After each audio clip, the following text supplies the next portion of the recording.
আসসালামু আলাইকুম। ইসরাফিলের অবস্থা ভালো না, ওর হার্ট ব্লক হয়ে গেছে। ডক্টররা চেষ্টা করতেছে যত প্রকার ওষুধ দিয়ে আসলে যদি কিছু করা যায়। আপনারা জানেন যে হার্ট ব্লক হয়ে গেলে আর কিছু করার থাকে না তেমন। এখন উপর আল্লাহ যদি সাহায্য করে, আপনারা সবাই প্রার্থনা করবেন। উপর আল্লাহ সাহায্য না করলে আসলে কিছুই করার নাই।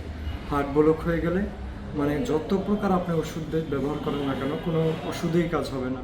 তো আসলে প্রার্থনা ছাড়া কিছু করার নেই। ওর মা বাবা সমানে কান্না করতেছে। তো মানে এদিকে মানে কী যে অবস্থা, আবার ঢাকা শহরে মানে এই যে ফার্ম গেটের দিকে থেকে উত্তরা তো আমরা আছি, ওই দিকটা সম্পূর্ণ গাড়ি ঘোড়া এই আন্দোলনের কারণে বন্ধ।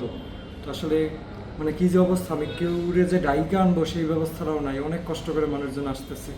তো আপনারা সবাই দোয়া করবেন। মানে হার্ট ব্লক হয়ে গেছে, এখন আসলে আল্লাহরে ডাকা ছাড়া কিছু করার নাই। এই ছিল এখন পর্যন্ত আপডেট। এখন বাজে 9:14। তো আসলে এই মুহূর্তে ডক্টরদের হাতেও তেমন কিছু করার না। এখন কারেন্টের শক দেওয়ার পরে যদি কিছু করা যায়, বাকি বুকের উপরে যে প্রেশার দেয় ওইটার মাধ্যমে যদি কিছু করা যায় তাহলে আসলে কিছু সম্ভব, নইলে কিছুই সম্ভব না। তো আপনারা সকলেই দোয়া করবেন, সকলে প্রার্থনা করেন। এছাড়া আমাদের হাতে আর কিছু নেই। আমরা সবাই মিলে টাকা পয়সা দিয়ে, শ্রম দিয়ে আসলে ওর জন্য চেষ্টা করেছি, কিন্তু আল্লাহ যে কি মানে কি চাচ্ছে, বাকি আল্লাহর জিনিস যদি আল্লাহ নিয়ে যায় আমাদের আসলে কিছু করার নাই। কিন্তু খারাপ লাগে যে ওর মা বাবার মুখের দিকে তাকানো যায় না, এতদিন ছেলেটার দিকে তাকানো যায় না। আল্লাহ হাফেজ।